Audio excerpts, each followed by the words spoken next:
chaîne chez vous. Espoir Henri, Kassima TV, abonnez-vous massivement. Tous les fans de Maman Tatiana, Bino Baibonarato, Sombitinia Makanisi, éducation politique ya Kitoko. Venez nombreux vous abonner. S'il vous plaît, n'ayez la belle Arabino. Pourquoi pas Tolali Tolamuki Bokom Singambamo, Dika Vanka. N'est-ce pas?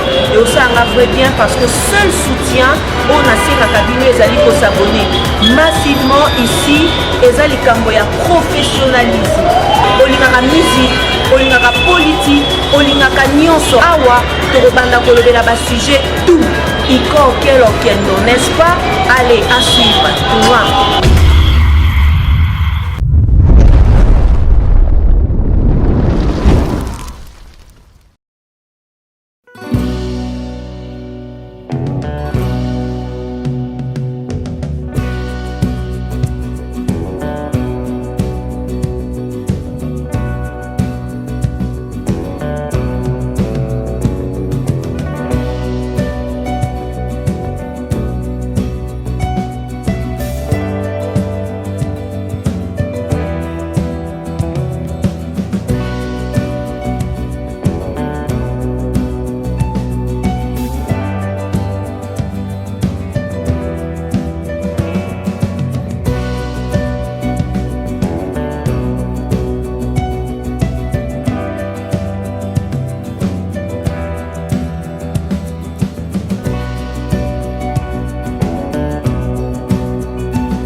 Et bienvenue à ce nouveau numéro et émission na bino ya tour de contrôle. Na tour de contrôle il y a les lots tokolobela sur 3 points. Le premier point tokolobela sur 1 900 000 $. Oyo Félix Tshisekedi a inscrit en la loi de finances 2025. Oyo continue à compte il y a Sensa Nikoloba, Conseil national de suivi des accords de Saint-Sylvestre qui a existé depuis 2017. Si les lots tozo comprendre le président Félix Tshisekedi a continué le sous la loi de finances 2025. Alors la question reste à savoir pourquoi cet organe continue à exister alors que c'est un organe qui est inutile. Torozara ba détail na kati émission na biso. Yami balé tokolobela sur l'arrivée du ministre des Affaires étrangères monsieur Olivier Oayaki na Goma. Akei na eka musibiso ezala qui tellement chaleureux que et suscité réagir et réagir face nango. Non seulement Batouba réagir, mais aussi le président de l'Assemblée nationale, Oezali Vital Kamerhe, a réagi à la mécontentement naie qui a CP la qui n'a qu'à y angoter. Tout le monde a des détails dans cette émission na biso. Il y a mis ça tout kolobela sur les élections présidentielles. Il y a Donald Trump, Oezala qui est élu. Tout le monde n'a Félix Tshisekedi a félicité et ceux qui ont été de comme on a sous l'opposant Moïse Katumbi a félicité. Donc c'est que dans deux personnes derrière la félicitation à Bango, il y a une chose qui se cache parce que Tokozara ba détail car na kati émission na biso. Merci Nabino Lisusu ba ebotondi ebele ya kolanda émission oyo. Toko bandane boso kolobela sur le 1 900 000 $. Oyo Félix a inscrit en mot na Sensa Oezali Conseil national de suivi des accords de Saint-Sylvestre qui a déjà existé depuis 2016 et l'objectif de cet organe était d'assurer et de garantir la transparence des élections apaisantes entre la majorité et l'opposition. Mais Tozo comprendre que organe wana qui devait déjà être supprimé, mais on continue à coexister alors que cet organe ne produit à rien.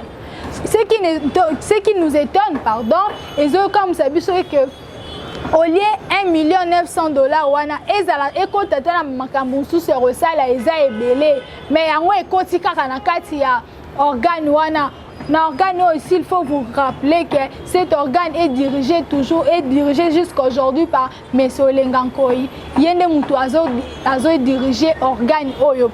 M. Olengankoy a dirigé qui fut un grand opposant à l'époque de Désiré Kabila, à l'époque de Mobutu et à Soukawanate. Donc, il était aussi l'ancien ministre transport. Donc, d'où il avait démissionné parce que, d'où il était chassé parce qu'il avait manifesté contre la chasse qui a bis. Il y a un Salaki qui a démissionné, et Salaki a comme opposant. Et après qu'on a chassé,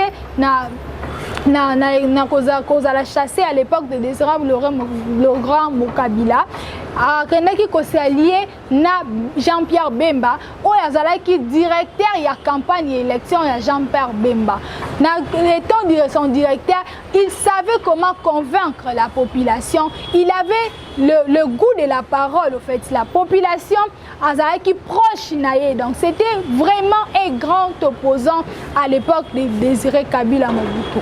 Alors on se demande pourquoi Félix Tshisekedi ne veut pas lâcher M. Olengankoy.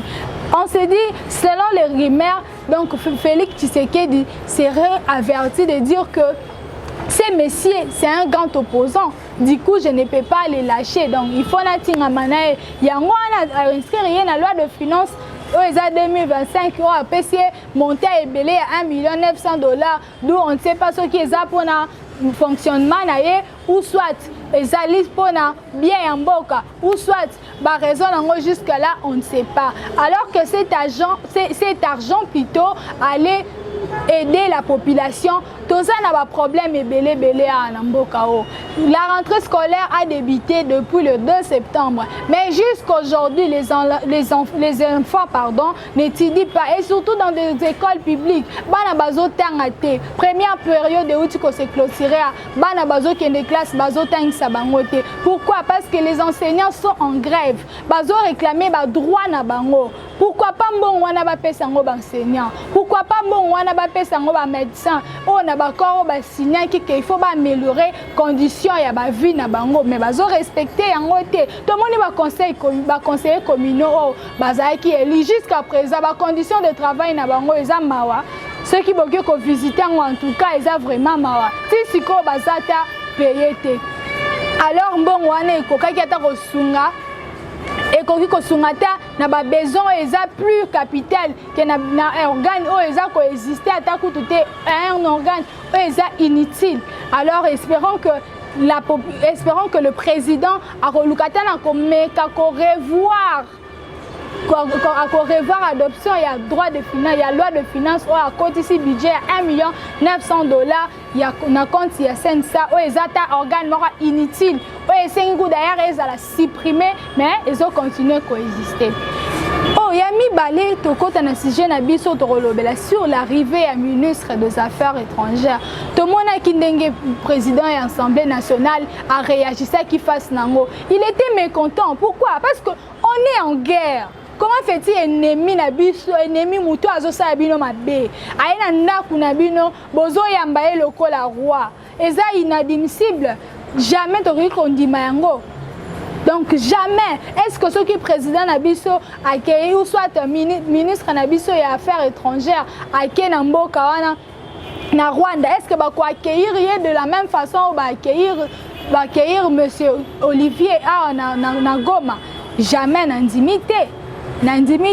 C'est pour cela si vous vous rappelez bien l'histoire il y a une époque il y a Kabila Vital Kamerhe était aussi mécontent, il avait démissionné parce que Kabila avait amené le militaire rwandais au Congo, d'où Kamerhe n'était pas informé. Du coup, il avait démissionné. Et toujours craindre que cette situation peut aussi se reproduire, même à cette époque, il y a Félix Tshisekedi. Parce que les autres qui de pair avec ça, tout le monde a Vital Kamerhe, a Outikotinda Nani.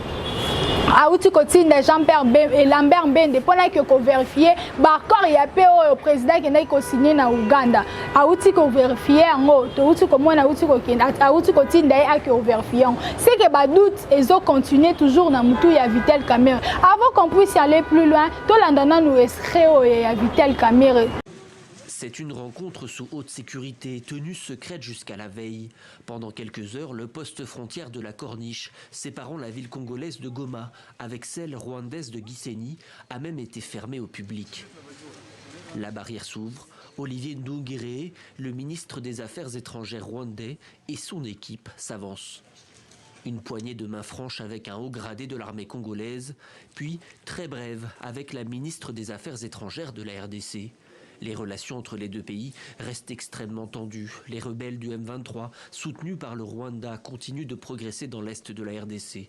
Aujourd'hui, sous l'égide de l'ONU et de l'Angola, les deux ministres ont malgré tout accepté cette réunion. Son but, mettre en place un mécanisme de surveillance de la situation sécuritaire. Aujourd'hui, c'était le jour pour le lancement de ce mécanisme ad hoc renforcé qui a été présenté avec 18 officiers angolais, 3 officiers de liaison congolais et 3 officiers de liaison rwandais. Et donc nous sommes ici pour la paix, pour qu'il y ait un mécanisme de vérification du cessez-le-feu qui a été convenu le 4 août et qui doit être respecté. Et pourtant, sur le terrain, pas de cessez-le-feu. La guerre bat son plein. Les rebelles du M23 ont pris dimanche le contrôle de Kamandi-Jit, au nord Kivu, avant de se retirer 2 jours plus tard.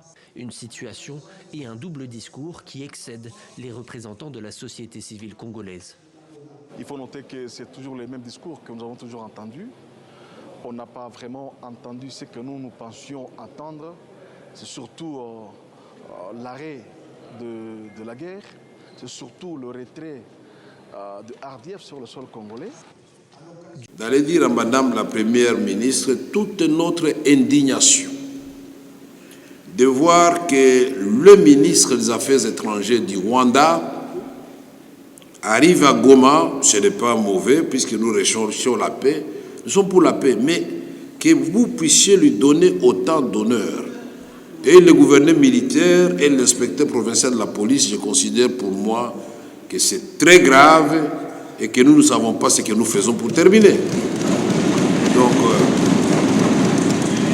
Donc il faut lui dire la prochaine fois quand ce ministre viendra sur le territoire congolais, nous n'avons même pas besoin d'avoir des honneurs quand nous allons au Rwanda et ils ne le font jamais et ils se font respecter.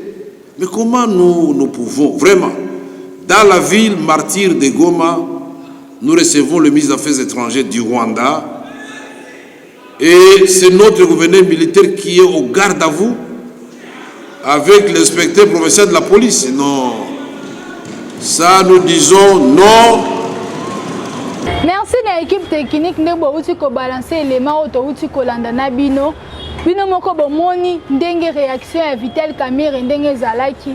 Bomoni ndenge aza mécontent face à cet accueil o eza accueil moko chaleureux. Ndenge batu bazolo ba accueil moko dirait ba yambi nde sauveur wa na République démocratique du Congo alors que zande ennemi. Bino moko bouti ko landa yango ndenge réaction na ezali. Alors le pays est en guerre.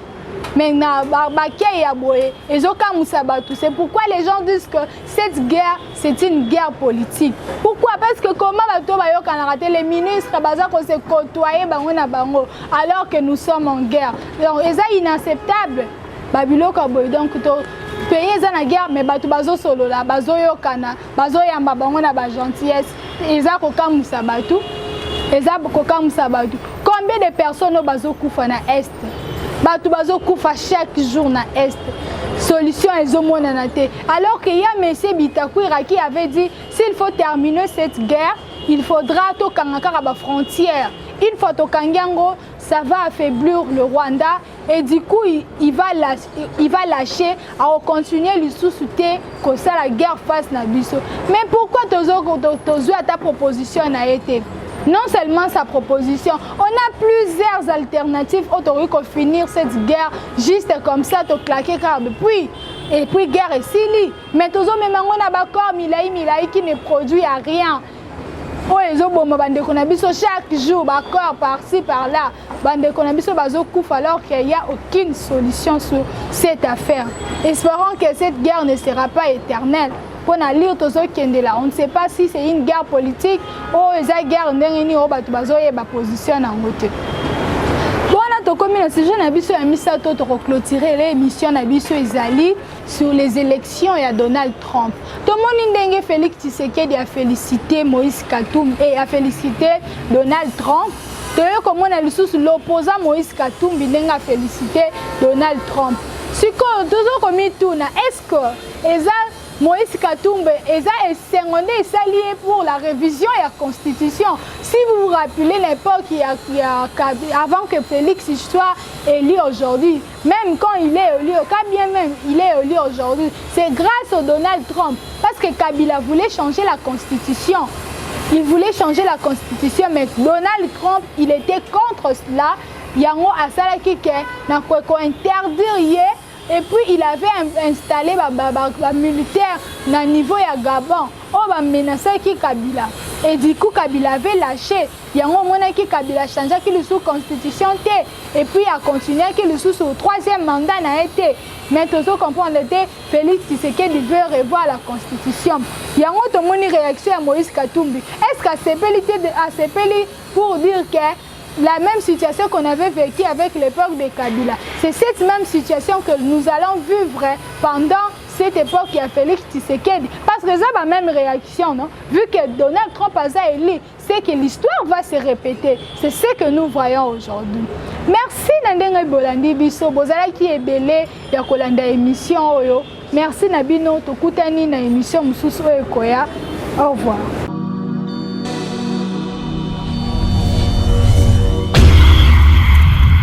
C'est une nouvelle chaîne chez vous, Espoir Henri, Kassima TV, abonnez-vous massivement, tous les fans de Maman Tatiana, Bino Baibonarato, Sombitinia Makanti, éducation politique ya Kitoko, venez nombreux vous abonner, s'il vous plaît, n'ayez la Rabino, pourquoi pas Tolali Tolamuki Bokom Singamamo, Dika 24. N'est-ce pas? Et aussi un vrai bien parce que seul soutien, on a ces Kabino et Zali pour s'abonner massivement ici, et Zali Kamboya professionnalisme. Olingaka musique, olingaka politique, olingaka nyonso awa, torobanda kolobela ba sujet tout. Iko quel okendo, n'est-ce pas? Allez, à suivre.